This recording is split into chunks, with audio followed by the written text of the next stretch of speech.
Homeless veteran on trial, then the judge heard his name and stood up in silence. The biting wind swept through the narrow streets of downtown Boston, scattering brittle leaves like forgotten memories. On the cracked marble steps of the courthouse, a thin man sat hunched beneath a faded green military jacket. His boots were scuffed, his fingers raw and cracked from the cold. His face, carved by time and hardship, bore eyes that had once been sharp and alert but now dimmed by years of solitude. His name was Sam Jennings, a man once known as Sergeant Jennings of the 82nd Airborne Division, now just another forgotten soul drifting among the faceless homeless. Inside the grand courthouse, the murmur of shuffling papers and clicking heels echoed beneath the coffered ceilings. Today was different. Today Sam Jennings wasn't just a silent figure on the corner, he was a defendant. Case number 1843, Commonwealth vs. Samuel Jennings, the bailiff called, his voice cutting sharply through the muted hum. Sam rose slowly, his joints protesting, as two officers guided him gently but firmly into the courtroom. His crime? Stealing bread, peanut butter, and a can of soup from a neighborhood grocery store. The owner hadn't pressed charges initially, but procedural law moved forward all the same. It was supposed to be a simple misdemeanor hearing. To most people, just another case to be processed before lunch. As Sam shuffled to the defendant's table, the judge entered. His black robes flowed, and his step was brisk despite the years marked on his silver hair. Judge Alan Cartwright, known for his stern demeanor and unflinching commitment to justice, took his seat without looking up. Mr. Jennings, Judge Cartwright began, flipping through the thin file before him, his reading glasses slipping slightly down the bridge of his nose. Charged with petty theft. But then he froze. His eyes locked on the paper. His fingers, steady even in the most contentious trials, trembled ever so slightly. He lifted his gaze slowly, and for a moment, the bustling courtroom seemed to fall away into profound silence. Samuel Jennings, the judge repeated, voice lower, uncertain. His throat bobbed as he swallowed hard. Sam lifted his head properly for the first time that day. Beneath the grime and tangled beard, his eyes met the judge's directly, tired but clear. Yes, Your Honor, Sam answered simply. Judge Cartwright rose slowly from his bench. His colleagues and clerks exchanged glances. He laid both palms firmly on the desk in front of him, leaning closer as though trying to bridge decades of time. Sergeant Samuel Jennings. Fort Bragg. Operation Just Cause, Panama. 1990, he spoke softly, almost to himself. Alpha Company.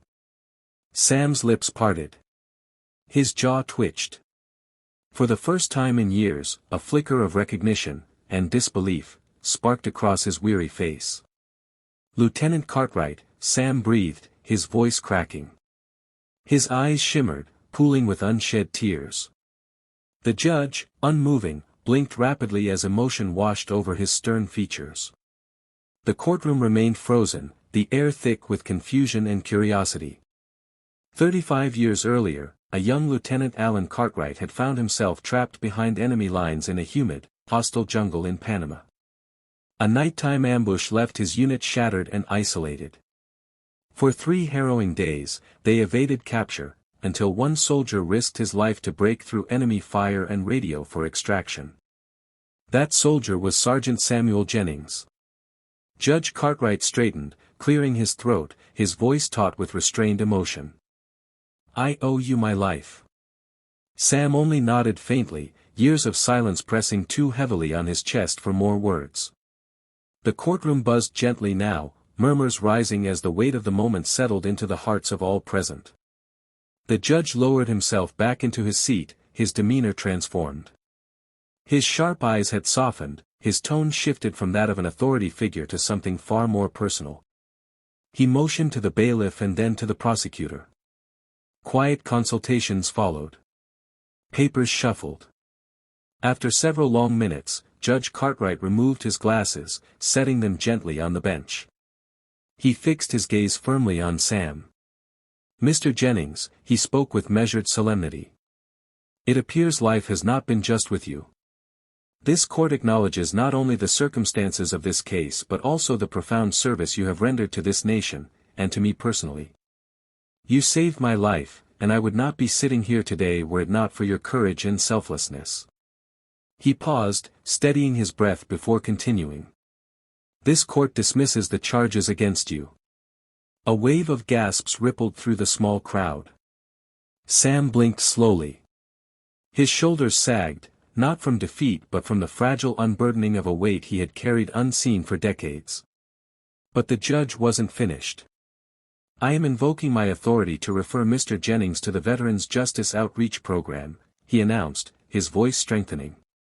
"Furthermore, I will personally ensure he receives assistance through local veteran services to secure housing, counseling, and medical care." Sam's cracked lips parted. His breath trembled. I don't know what to say," he whispered hoarsely.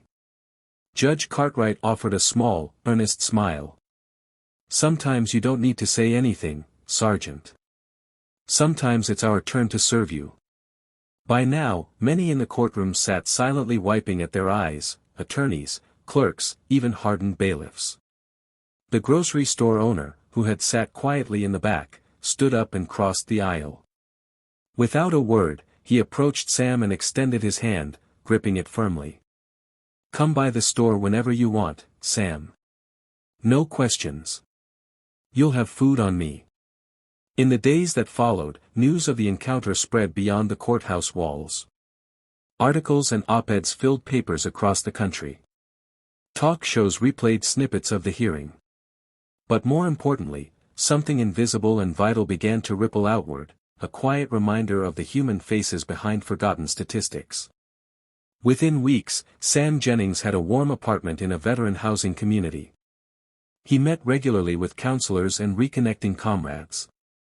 For the first time in over 2 decades, he sat at a kitchen table with a hot meal, slept in a bed with clean sheets, and walked into buildings where people greeted him by name, not as just another homeless man, but as Sam, as Sergeant Jennings, as a brother. One crisp spring afternoon, Judge Cartwright visited him. They sat together on a weathered park bench overlooking the Charles River, the city skyline shimmering beyond. "I never got to thank you properly back then," Cartwright said quietly, breaking the silence. Sam smiled faintly, his face fuller, cleaner now, the deep lines softened by steady sleep and regular meals. His eyes, though still touched by memories of pain, gleamed brighter. "You just did," Sam answered. The judge nodded thoughtfully, then reached into his coat pocket and handed Sam a small, framed photograph, a sepia-toned snapshot of their old unit from decades past. They sat together in silence, shoulder to shoulder, 2 men tied by history but reunited through compassion. Months later, inspired by his own journey, Sam began volunteering at a local shelter for homeless veterans. He spoke at community centers and schools, sharing his story of hardship and resilience. His message was simple but powerful. A small act of kindness can echo through a lifetime. Years down the road, others would tell the story of the homeless veteran who stood trial, only to find redemption when a judge stood up in silence. They spoke not only of justice served but of humanity restored. Sam's life, once frayed and lost in the shadows, became a beacon for others like him. He had once saved a fellow soldier's life, but it was compassion, in turn, that had saved his own. And in the end, that was the story that truly mattered.